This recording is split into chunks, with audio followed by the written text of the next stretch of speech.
Welcome back to episode 3 of the Cinchuation Podcast. Today we have a very important guest. This is the owner of our shop, Danna. So we are going to interview her today, get some questions in about saddle fit and just the Western industry, and then as well as get some backstory and history on her and the shop. So, how are you today? I'm good, thank you. Nice, okay. Do you want to start off by just introducing yourself and how you got started in the history of the business? Sure. My name is Danna Golden, and my dad started this shop back in 1997 as a retirement hobby. He actually was on vacation in Minnesota visiting tack shops, and he stopped by a tack shop, RS Saddlery, and told the gentleman that he would love to do this someday. It would be his dream job.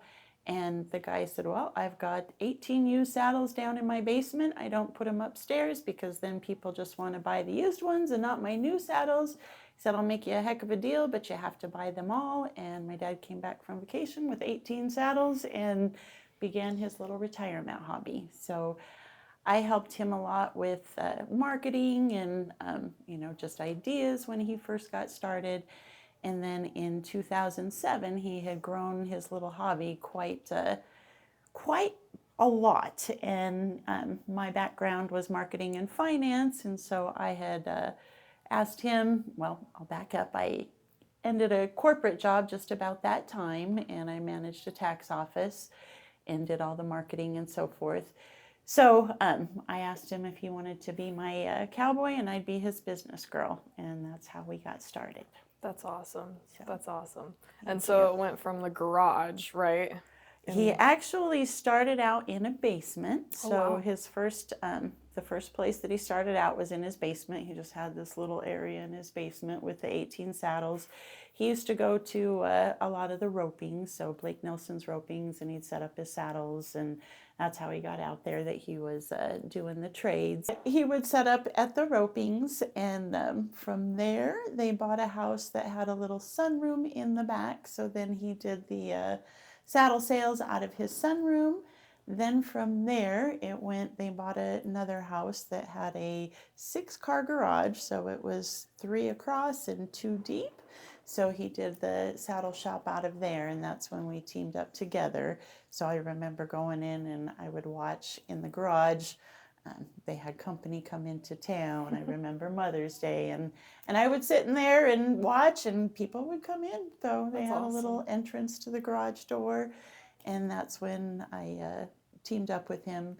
So knowing that we were going to turn it into a little bit more, obviously you couldn't keep it going out of the garage, and that's when we found the property on County Road 1. So we teamed up together and remodeled, tore everything out, kind of like we did here, and restored it all. And it took probably, about 3-4 months to get it all going. Just bunch of dumpsters filled, and we refilled. Yeah, there's a lot of stuff in that. Wow. The gentleman used to do taxidermy, so nice. So yep, we tore it all out, and that's awesome. And got it going. That's crazy. I guess I never knew that there was something before the garage. That's crazy. Yeah, that's awesome. Aww. And all those years. Yeah, yes, ma'am. That's so cool. That's Thank awesome. You. Yeah, that's very cool. And then this place obviously has built up very quickly, and that was a lot that you put into moving everything here. So Miss Lindsay had told me for a couple of years we were trying to do an addition at the old shop, and every time I turned around, Weld County wanted another thing. So I get all the stuff done that they wanted and then go for approval, and they'd say, well, now you have to do a full septic system. You have to have a men's and a women's bathroom. You have to put in sprinkler systems, and it just kept going on and on. Well, Lindsay had told me about this property, and I thought it was a different property. I had never even heard of Gilchrist. So one day, she's like, Danna, I just don't understand why you won't look at this property. So she pulled it up, and I'm like, well, show me. So she pulled it up on her computer, and I went, oh my God, that's not the place I thought you were thinking of. That afternoon, I jumped in my car, I drove out here, and I looked at it. I got back to the shop, and I called Terry Wiederman and said, is the property available? And he told me, no, it's under contract. So I said, if any way that contract falls through, I'd be very interested. And he called about a week later and said the contract fell through. So I brought one of our good customers out here that does a lot of corporate building and asked him, his opinion on it. He does like course plants and so forth. And he's told me, don't do it. Don't do it. So he said there was so much work that needed to be done. I mean, we talk about gutting the old shop. That was nothing in comparison to what we had to do here. But I had a vision, and it worked out. So anyways, Terry called a week later, said it fell through. We kind of went back and forth with some negotiations, and he said, I have to get you guys in the same room together. So we met here with the previous owners. We sat in, I can't even tell you what that office looked like. And we sat in my office and we negotiated, and I, told my story, kind of what I'm just telling you guys now. And I seen the husband look at the wife, and she shook her head, and I went, oh, it's done. We're in. And till the financing went through, I told him that I would take over their mortgage payment starting the next month, as long as I could start gutting. And this place had sat empty for 2 years. So I started construction, we started gutting it, and then it took about 4 months. And, thank goodness for Adams Bank and Trust. They're amazing. The financing that they did for me to make it all happen, I couldn't have done it without them. So, they were so great. that's a huge piece, and they've been there every step of the way for me. So. And now look at it. Like, some pictures were popping up on our Facebook of when we first moved in here, and I did a video, and I'm like, oh my gosh, it was so bare in there. Like, and now... Yeah, it's crazy. Overwhelming. It's overwhelming. Yeah. You're like, whoa. I should find some pictures on my phone of what it looked like before we started before the you knocked the walls down and everything. Yeah, it's crazy. Built walls, knocked walls down, and I want to know what the big office looked like, because you said it had all those like it's like hardware drawers, wasn't it? So if you look at the far wall where we have all the cuppies for all the office supplies, those were built double-sided, and there were rows of them. So it was like going into a library with all the books. Yeah. And Sergio, our good customer, I paid him and his crew to come in with sledgehammers and knock it all down and knock it all out. And they were in here for probably a week. Yeah. And they just tore down everything. All the slatted walls were pegboard walls, so we tore all those down. There was no break room, so we added the break room.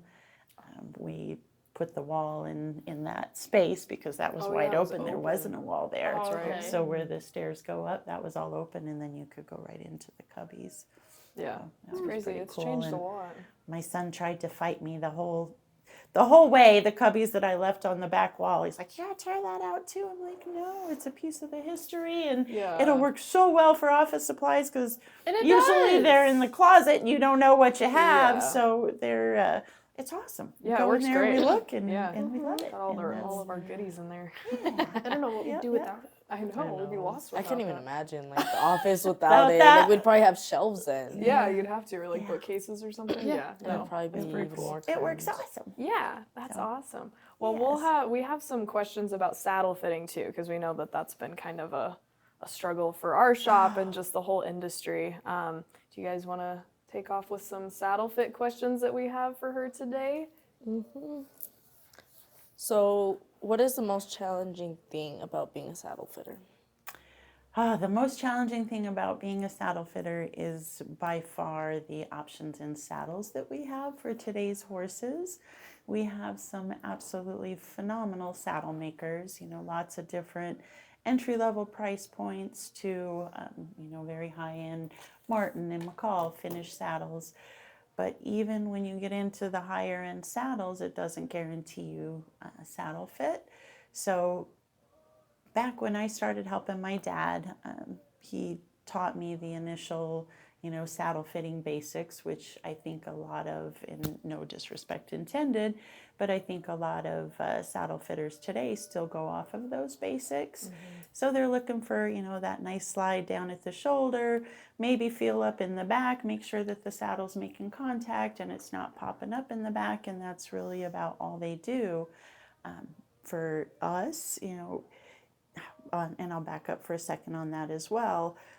I had to research all of this. I grew up with horses, but we sold the horses, when I went into my teenage years. And so business has been my passion in life. And then my dad's was, of course, the horses. So when my dad, did the saddle fit, he already knew all about the industry. I had to learn everything. About 6 months in, my dad got very sick, and he was not in the shop for almost a year. So it was crazy. We were a little shop back then, and it was still, more kind of a hobby when I first started helping. But customers would come in, and I'd be like, hey, over here talking to other customer, what do you know about this? And so thank God for Google. Like, I really had to learn things. Customers would come in and they would ask for a show halter, and I'd take them over to the head stalls. They'd be like, no, I need a halter. So I tell people, if I could learn this industry and, have success, obviously beginners, you can learn it too, because a lot of beginners, I think, feel very lost and just, they wish they had that knowledge. Absolutely. So anyways, to just give it, that's part of the background of why I have taken saddle fit so far. So I do remember, my dad would have me feel at the shoulder. He would make sure that it wasn't bridging in the center. But I don't think that even him, and this is something that I do all the time in the shop, at that swell of the saddle, a lot of the saddle makers are using older trees that used to fit the quarter horses that my dad grew up with. Back then we had, horses that were very worked, and, the expression overworked and underfed, that would be more of their horses back in the day. Now our horses are more overfed and underworked, and it's just the industry has changed. They used to, my grandpa was not a big horse fan, because if he had to go deal with the horses, that means he had to go work. He had to go work out on the farm or the ranch. So nowadays, our horses, a lot of them are boarded, and they're there for our pleasure. And we go as many times a week as you can go see them. But for a lot of people, they're lucky if they can go twice a week. They're lucky if they can go once a week. Yeah, and we have a lot of ladies that ride that can only go a couple times a month. So it's just a very different style of horse.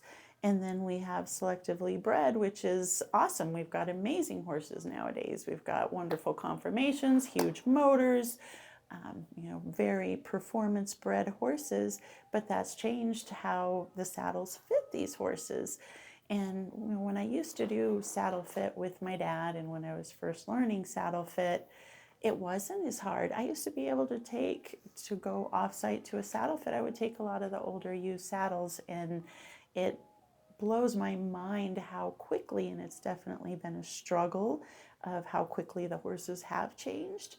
When I went to CSU a few weeks ago, the Professor Kate asked me and I was pretty impressed that she asked that question before I mentioned it, and said, do you find that today's horses have just grown enormously? We have so many draft crosses, gated crosses, gated draft crosses. You've got, Draft mules. Oh my gosh, yes. Just last week, I think it was, we had somebody coming to do a saddle fit for 2 mules, and they ended up unloading them, and they were draft mules. So you're trying to fit, and there just isn't enough variety in the saddles to get those wider trees. They do have some saddles out there, and I don't want to say that they're gimmick saddles. They have a purpose, but if you have a flex tree saddle, you cannot be sold that flex tree saddle under the understanding that it flexes, so once that saddle flexes, it's going to fit your horse. Right. And I know a ton of people are sold the saddles that way. As long as we've got a great fit in the beginning with those flex trees, then the flex just makes it nicer for the horse. It gives them, more freedom of movement.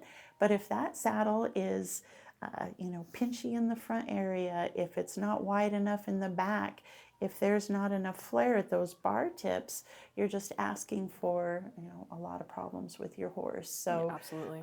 By hands down, the hardest part is the variety of saddles. We have done it more times than I even care to mention. You're spending 3 to 4 hours out there. You do it with me all the Yeah, time, with just so one you know, horse, with just too. one Yeah, horse yeah. trying to find. And I can't explain sometimes. This saddle will fit these 2 horses, but this saddle will only fit this horse. And I always say the sophistication of the tree fits the wider variety of horses. And no offense to all the old cowboys out there, but a lot of them don't, if it's not broke, why are we going to fix it? We're selling our saddles just fine. Nobody's slowing down, Yeah. but they don't fit. We had our Scott Thomas rep out here probably about a month or so ago, and he did saddle fit with us, and he said he would be shocked if there were even 2 or 3 other people in the whole United States that fit like we do. We have found them online, so Yeah. I know that they're out there. And we're trying to make our advances, like ordering the Dennis Lane system. And what that is it's a system to take measurements from the horse's back and transfer those onto tree makers so they can get the proper angles for, I always talk about all the different angles in a Western saddle. You've got your gullet width, which everybody talks about. Is it a 6 3/4? Is it a 7-inch? Is it more of a draft, which it's 8-inch? But then you've got what kind of angle is at that bar. Your back gullet hole where you're at the swell, is it more like this or is it widened out like this? You've got your rock to the bar, so how much rock is in that saddle will determine if you've got too much rock to the bar, it's not going to fit a flat-backed horse. Right. So if you have a really broad horse in the rump and your saddle, the twist in the back is like this, it's not going to fit. If you have a wider twist, then it's going to fit. But you've got a variety of rumps, just like you've got a variety of shoulders, just like you've got a variety of mutton withers or swayback horses. Absolutely. So you've got to get all those different pieces that come together. The wonderful thing that I'm hoping to make a difference with the Dennis Lane system, you take those different measurements. So they have 3 different areas along the back. We will do at the shoulders, we'll do at the center of the back, and then we'll do at the loin area. Then they also do, the top line. Do you have more of a concave top line or do you have more of a round barrel back horse? Yeah. So I feel like where we are at now is where we were pre-COVID. So we were about this same point trying to, figure out what direction to go. To become a tree maker is, a whole different industry. I don't want to, it would take years to get all the right equipment, to get all those right pieces, the people in play, and to really know all the components that go into trees. We know how the trees fit horses. The best way to put it, customer said to us years ago, is fit in the 3-dimensional top side of the horse with the 3-dimensional underside of the saddle. But if we can use that system to send those tracings and measurements over to the tree makers, then we can send those trees to our variety of saddle makers and hopefully see a difference. And a lot of the saddle makers, are definitely listening. We sell a lot of saddles, so it's not like we're a little shop that just says, hey, you got to change it for this reason. We've got proof behind our saddle sales. So I think they're all very interested. Absolutely. McCall has worked with us. HR was just here a few weeks ago. Scott Thomas has come to work with us. I think those are all the ones that have been here, but I hope they continue. And a lot of them are like, oh, I see what you're trying to get at. So, Absolutely. Sorry, that was a little bit more that's than awesome. you asked for, but Yeah. it's what we do every day, and it is the hardest part of what we do every day. It is, and I feel like it's something that, like when we started this podcast, we said, like, we're kind of here to talk about things that other businesses or people, saddle makers, whatever, athletes in this industry don't really talk about. So I love it. I think it's great to talk about this stuff, I on that same token, that's one of the things when I went to CSU that the professor challenged the students. because I had explained, I do not understand why some horses get so sore.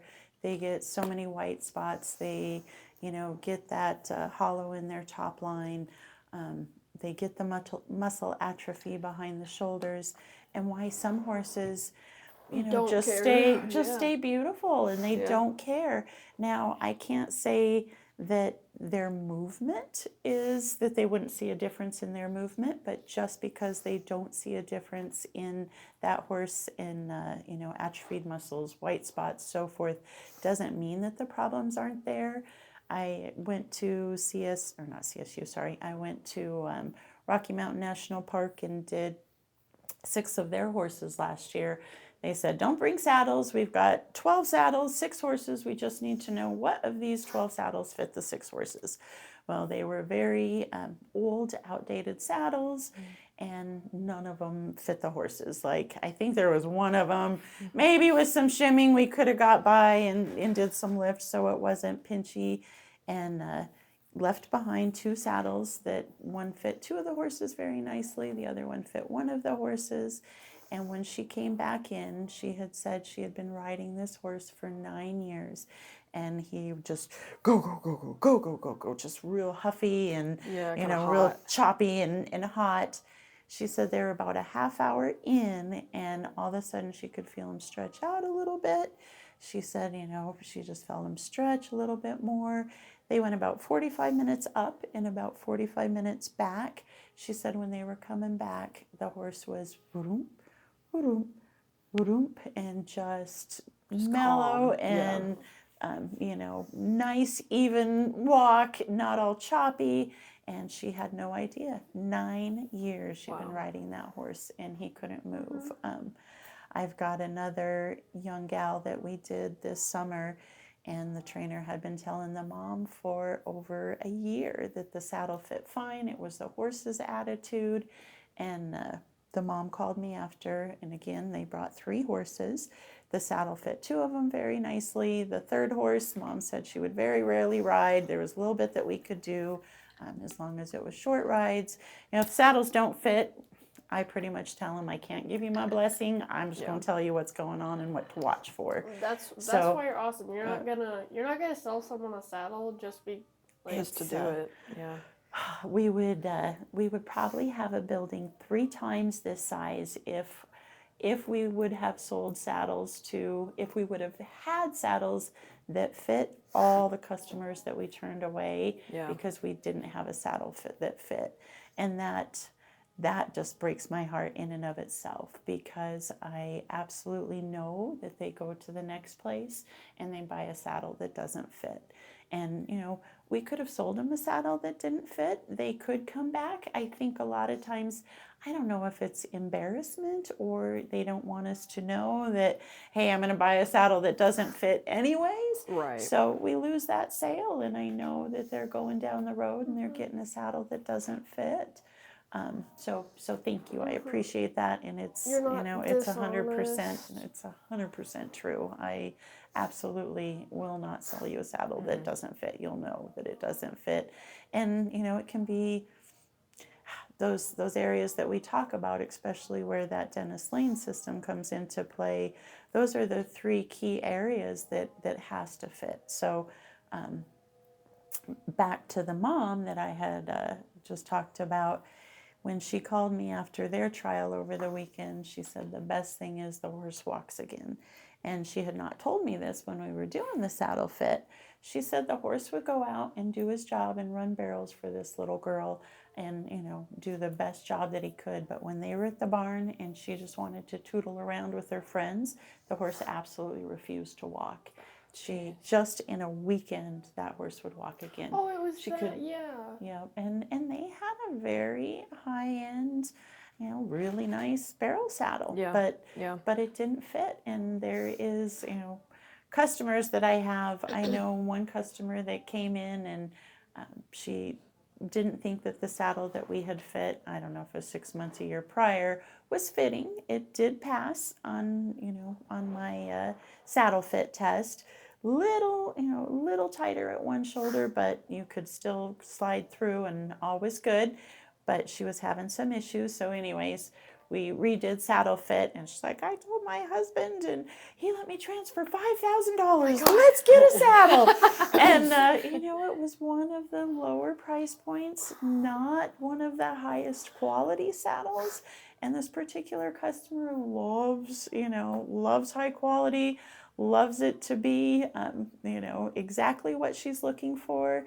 And it wasn't, but she, this group of ladies knows what we do very well, and they have worked with us for years now. I was talking to them at a presentation I did last week, and didn't even realize it's been almost 10 years that they've been working with us. Wow. And they're like, nobody else will ever fit my horses. So she went ahead and bought the saddle, and she gave me heck last week and said, I'd just really like to find another good quality saddle, and don't get me wrong, this one's working fine, and Maverick's doing good, and yada yada. And by the way, the issues that she was having, she did, and I can't remember what the issue was, but they went to the vet and found that he had some issues in his shoulder. So it actually wasn't the first saddle, but this one was a little bit of a better fit. A little more free movement.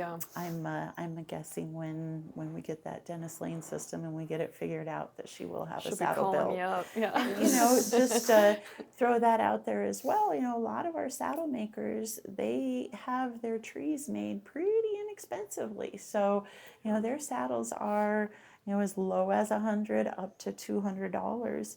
The saddle tree maker that I'm looking at, once we get the Dennis Lane system, their base price is $650.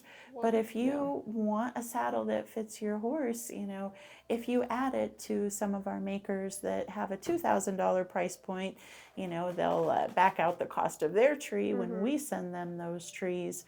But the saddles are going to cost a little bit more. But I can't tell you also how many people, one of our employees fit her big draft horse, and then she sold the draft horse. She thought, oh, well, this horse isn't as big as my draft horse, so this saddle's going to work just fine. I didn't know for almost a year she had been doing body work once a month. And I said, why didn't you call me back and have me refit the saddle? Like, if you're doing all this body work. She's like, well, I just thought if it fit Bubba that it was going to fit, I'm throwing it out there so she'll know what I'm talking about.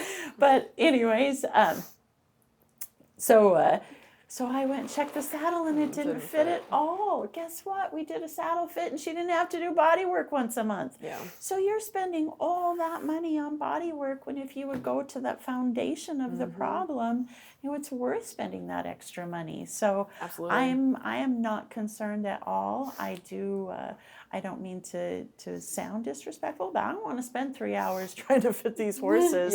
We've got to figure out a system, and it's catching on. Like, we moved here right after COVID, so we had not been reopened for long. I want to say maybe 6 months before we found this place, and then we did the remodel really quick, but we couldn't get saddles.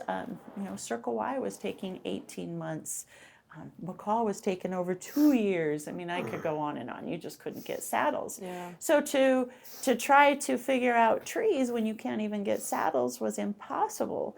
Now that it's leveled back out and we are able to get saddles again, now we can focus on getting that right variety. And when we order in saddles, it's not because we love this maker. I've got to have, yes, we love this maker, but this maker's saddles fit this type of horses. Their saddles fit this type of horses.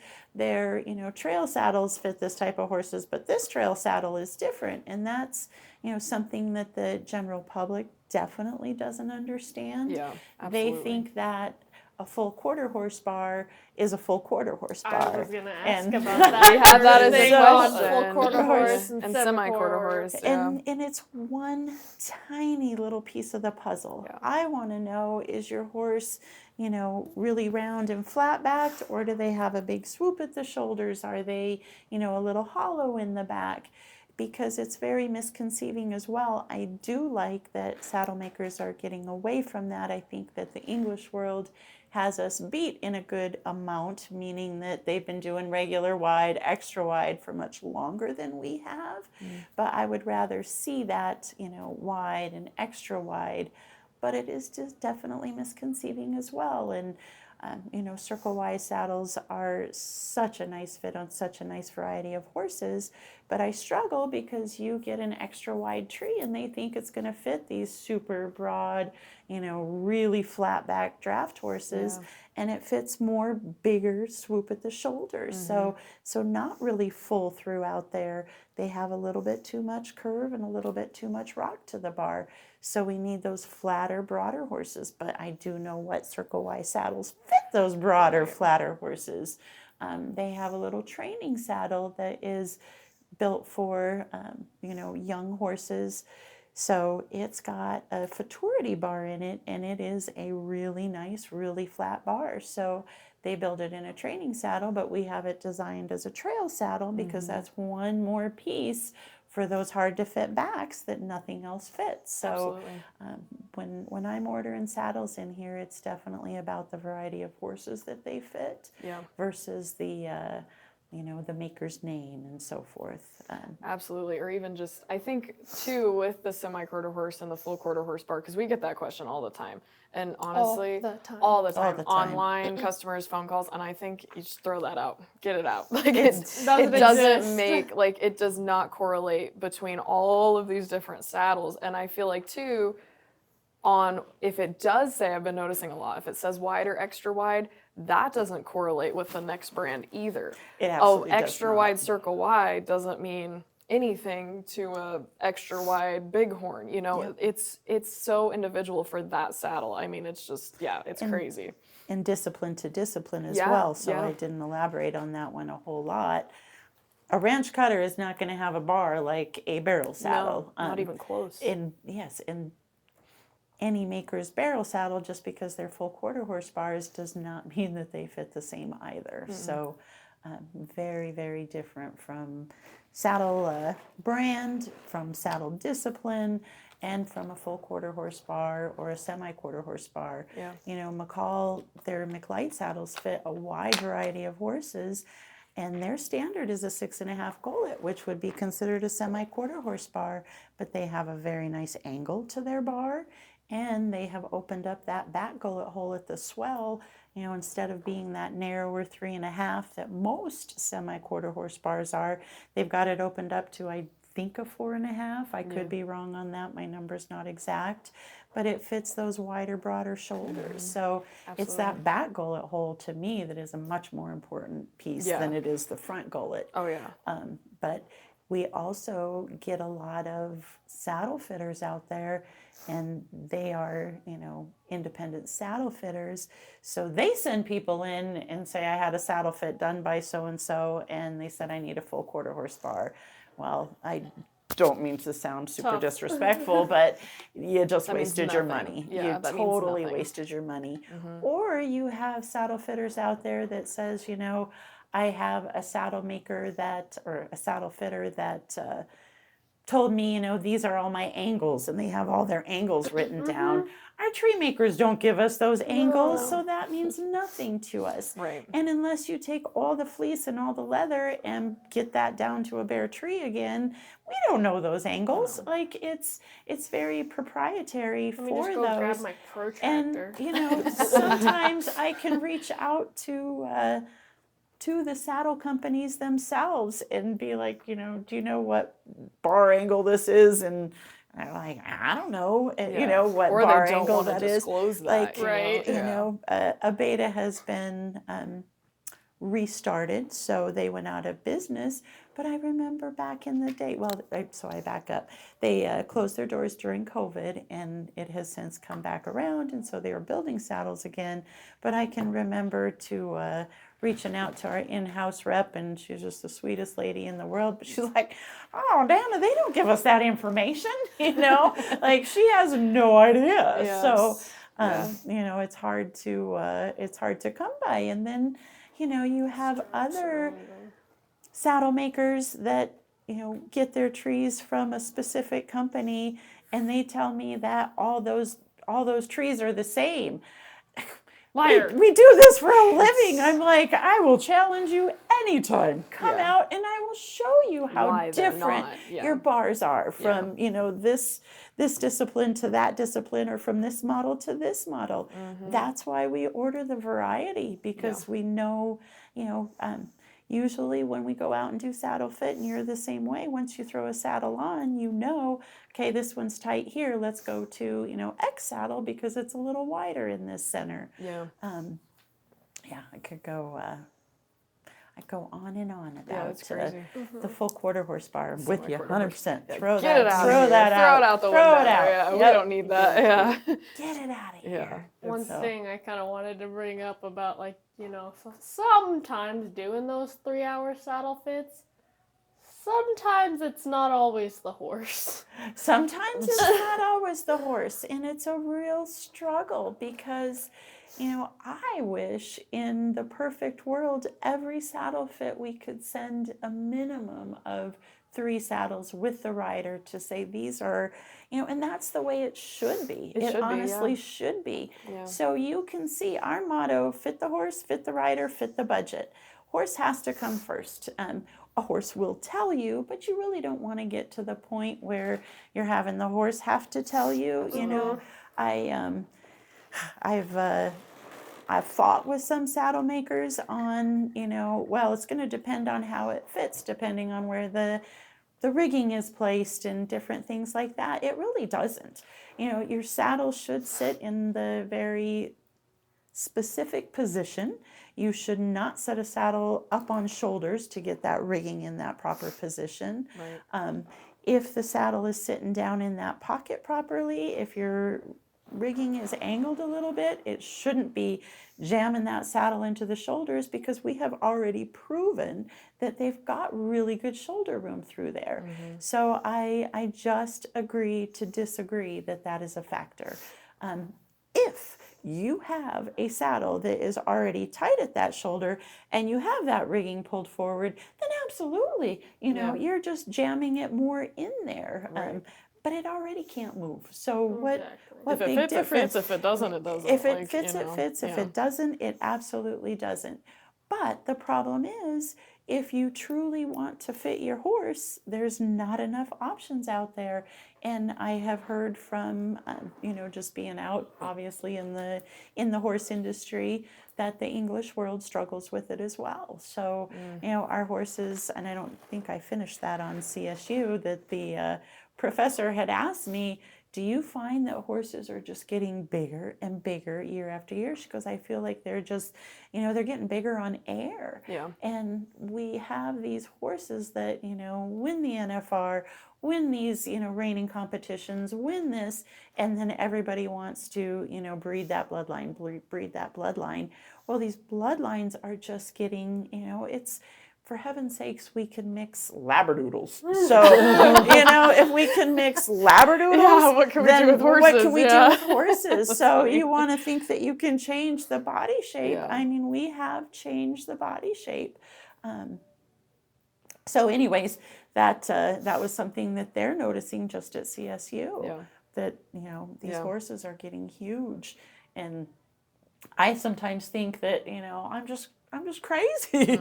How can how can I, 20 years ago, starting to help my dad, how were saddles fitting back then that we can't even get close to fitting today? No, yeah. And, no disrespect, I won't say the brand, but one of our saddle companies, they're like, well, you need some of our semi-quarter horsepower. No, I don't. No, I don't. I got a whole slew, of used saddles that are back from the 1980s, the 1990s, and even the older ones, the 1970s, that won't fit today's horses. So why would I buy brand new ones when I've got a million options out there to fit these horses? So, and very rarely do any of them work. It does not matter. When people, I know a lady, I think it was just this weekend, and she was talking about her little narrow horse, and he's so tiny and he's so narrow, and guess what fit? The extra wide tree. So, it's so misconceiving, and it's just so misunderstood. So Absolutely. I have had so many people that have rode their entire life, and told me, I never knew a horse could move like this. Yeah. Just like the lady at Rocky Mountain National Park, they've been riding her horse for 9 years and didn't know that he couldn't move. Yeah. So I would love to, any professionals that are driving through Colorado, I mean, stop in, let us show you what you do. And if you're here for Greeley Stampede, stop in, let us show you what we do. Yeah. And try what that different saddle would feel like on your horse. It's crazy. When I was at a down moment a month or so ago and going, oh, do I just take saddle fit too far? Am I, going too far with it? You brought your 3 horses. Yeah. And I know you already knew what was going on, but like you say, you're too close to the situation. Absolutely. So wanted me to check it. The text that you sent me when you said that Spider would back up again literally made me cry. I get very emotional. I tell the story about the Rocky Mountain National Park almost daily, and I get tears every time I tell it. Because you care. I You care genuinely so care. much, and the crazy part is, and people think that it's nuts, and I know that some of our saddle makers know that I don't ride. So what could this girl do that doesn't ride? I think that my unbiased opinion of what'll pass and what you can get away with your horse versus having that perfect fit is night and day. And one of the trainers that we have worked with for probably close to 20 years, she gets new lesson horses, and the first thing that we do, and a lot of times they're rescue, so they have a pretty atrophied top line, they're under nutrition, so she spends a few months working them every day, getting them nutrition. The moment she learns their demeanor and the moment that starts to change, she will call and say, I need to have so and so rechecked. And she sends all her clients to us, she does all her horses with us, so it just makes such a tremendous difference. And I should touch on that. That's why we offer the 70% trade back. When I first told my dad that we were going to do that, and I'll elaborate more, my dad said, we can't do that. You're crazy.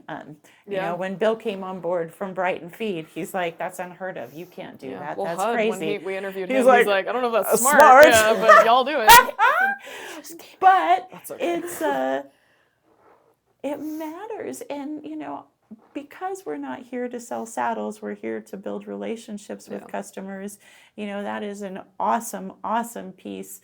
When most of the customers for the day, I would say, we're bigger, so it's not as many customers because we have new people that come in all the time.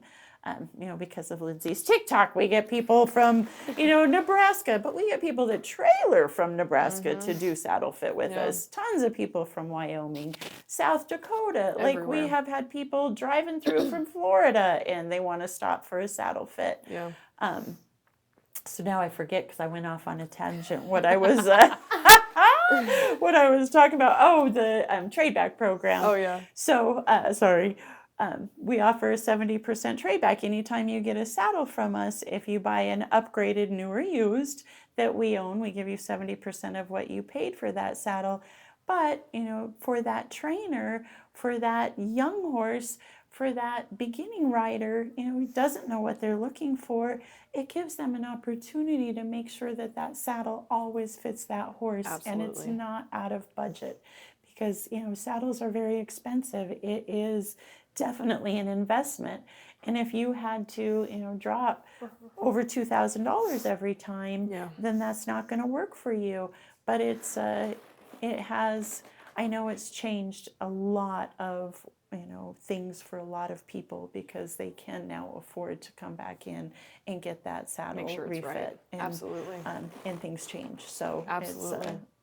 it's a wonderful. It is It's a a good wonderful program. service, and we're not going to stop it. No. We just had a gentleman, he had bought a saddle for his grandson from us back in 2017, and his little grandson finally outgrew that 12-inch saddle, so he must have been really little, and we put him in a new saddle, and we gave him 70% of what he paid for that saddle back in 2017 towards a new saddle for his grandson. So Yeah. I So you stand behind it. stand behind it. Absolutely. Yep. Yep. Totally. I think we were talking about it last time too. I think we all come to you because, like, regardless of riding your whole life, the unbiased part, you don't realize how big that is in the horse industry.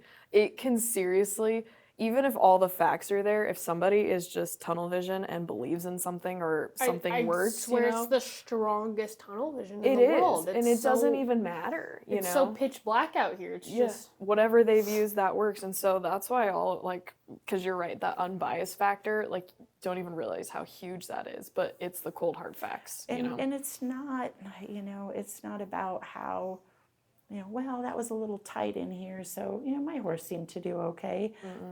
I don't even go there. No, Like, if I it's know it's tight, going to it's cause tight. it's Yeah. going to cause an issue, so we don't even go there. Yeah. And it's the same thing when it comes to, like bits, for instance.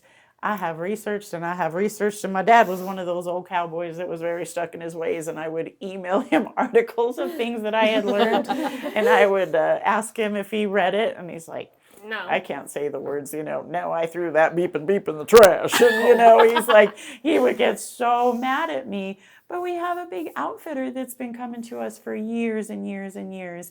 And he was having an issue with one of his mules. And he didn't want to go with a harsher bit, but he was recommended something by someone in our shop. And that's what they use. And that's what they really like on their horses. And it didn't make a difference for him. So I explained, the same way that I learned by research. And from everything that I have researched, I think this would be a really good bit for you. It's not going too harsh in the mouth, but if you need to get him in check, it'll get him in check. I want to say I recommended that bit 2 years ago, and every time I see this customer now, Danna, I'm so thankful you referred that bit. Like, it was the best thing ever. Like, he didn't want to get his mule hard-mouthed from other riders, but if other riders were riding, he would try to push right through them. So he needed something to get a little bit of attention, but yet be gentle enough if you didn't. And so those are the things that, make a difference for me, because I go off of facts and research. And, saddle fit to evolve where we are now is not from what I have read and researched. It's from, not trying to be someone that I'm not with customers, and being extremely transparent. And this is what I need from you to feedback. It's a little tight, this one here, and this one is smooth, and let me know what you feel. And I remember when I first started testing, like losing that little bit of contact right under the seat jockey, and telling customers, because that wasn't the thing that my dad taught me. He just taught me no bridging. Yeah. Let me tell you what a tremendous Oh, yeah. difference that makes in Huge. having some room for them to collect their backup into. It really So, does. Yeah. No, that's amazing. Do you have some more questions for her? I do. I think there's a lot of stuff around when to shim, when not to shim. Yeah, that's a big one. And it's a huge one. So I'll say it very simply with that. If there's a void, we can shim. If there is not a void, and you've already got a tight spot, then you're just making it worse. Yeah. I always tell customers, think of your tight boots and going out. Do you want to put on your slim pantyhose type socks, or do you want to put on your, your fuzzy thick socks. winter socks? So, it is something, and there is always, always, always more to be learned. And, that is something that I would like to fine tune a little bit more, because sometimes when a saddle is too wide, that angle is wrong and it sits down a little too far, and you get that tightness. So, when we had HR here for Forrest's horse, Yeah. we had fit that McCall to her horse, or I had fit it to her horse like 5 years ago, and her horse went through some health issues, and so it really lost its top line, really lost its muscle, and we actually shimmed a little bit in the front, and it did initially feel a little tight. So we shimmed a little bit in the front, and we shimmed a little in the back, because he's not the weight that she wants to get him conditioned to. Right. But what is the point to sell her a brand new saddle, and in 2-3 months when you get him to that point?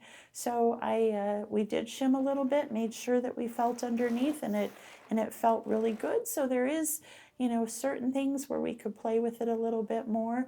But if you've got an old, narrow saddle, no, Yeah, you you can't shim it. absolutely cannot shim. And adding more pads does the same. And I have had, extremely surprising, but I have shimmed in some areas, just a 1/4 inch, and I'm like, that made it tight. I take that shim down to 1/8 of an inch, and it has made a tremendous difference. Yeah. So you will know, even though we are shimming, feeling underneath that pad and the saddle, you'll know if you still have a tight spot or if that shimming helped. Yeah. But do not shim thinking that you're going to have. Just go willy-nilly, Yeah. start throwing shims in. Yeah, it do doesn't more work harm that than way. good. Absolutely. Yeah. The Princess and the Pea again. The Princess and the Pea, yeah. Yeah, she can't, that's where I've always The said it when I Princess got and it the from me. Yeah, the Pea. Princess and the Pea, that's a good, it's true, I mean. Absolutely. Proof's in the Yep. You're just making that bigger and bigger. That bed Yep. taller or whatever, isn't that what she was, like on a bed? Isn't that what the Mhm. whole And with all the the mattresses. and the lump just kept getting worse? bigger. Yep. Bigger. Eager. I guess That's one funny. question I do have, it's kind of like off the beaten path, but I feel like in our industry, it is really hard, and I don't mean this in a bad way, but a lot of times, like I experience it, I know you guys experience it, I know you experience it, being women in this industry. What's your take of being like so involved in the industry, being a business owner? Like I know sometimes A small business. a small business owner, but big, what, I guess, do you have any advice for like other small business owners who might be women, or like what's your take on that, just to empower? I'm one of those that I'm so docile till you've pushed me too far, and then I have a big.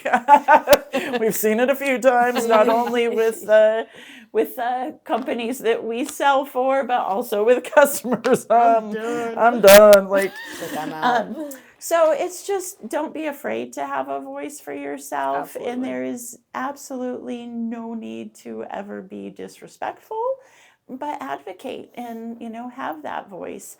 This is kind of funny.